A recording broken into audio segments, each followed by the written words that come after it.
Imagine one day you're sitting at home in your armchair and suddenly you hear a knock at the door. You go to see who it is, and standing there are two workers from the local municipality, and they've got some sad news to tell you. They've been surveying the local area and they've noticed that your property is in danger of falling down. Now, if it's allowed to fall, not only could it do damage to other people's property, but it could seriously damage other people's lives. And so their conclusion is bleak and grim. They say, we're going to have to tear down your house from scratch. You schedule the date for demolition, and you stand outside watching as the men come with their hard yellow hats and fluorescent jackets, get into their bulldozers and their wrecking cranes, and start demolishing the house that you spent so long building. Suddenly, the driver of the bulldozer stops, and the workers jump out to go over to a hole in the ground and peer over, looking interestingly at something they seem to have hit. Right there in the ground is a hard, old-fashioned wooden box that could have been there for centuries. And yet, you've guessed the rest of the story, because of course the content of the box turns out to be a royal treasure.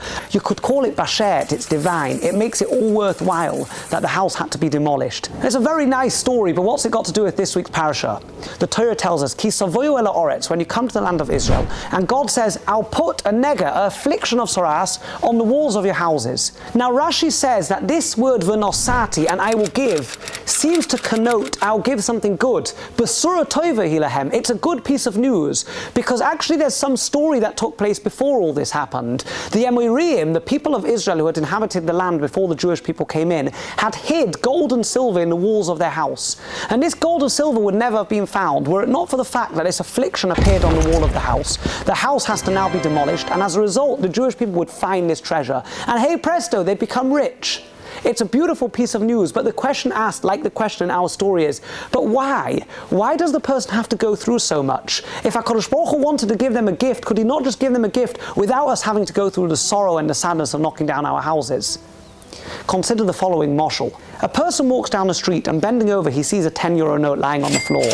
He picks it up and is quite happy, pockets it and walks home. Now imagine a different person is walking down the street and he's dead thirsty. He needs only €1.50 for a can of Coke, but he doesn't have €1.50. Suddenly, he spots glinting on the ground exactly €1.50 right there and then.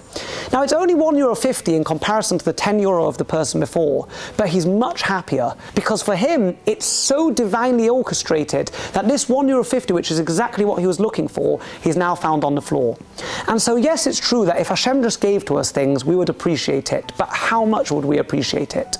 Sometimes in order to really appreciate, we have to realize what we're missing. Sometimes we have to realize Hashem lokach v'Hashem nosan. It's the same God who takes away, it's the same God who gives.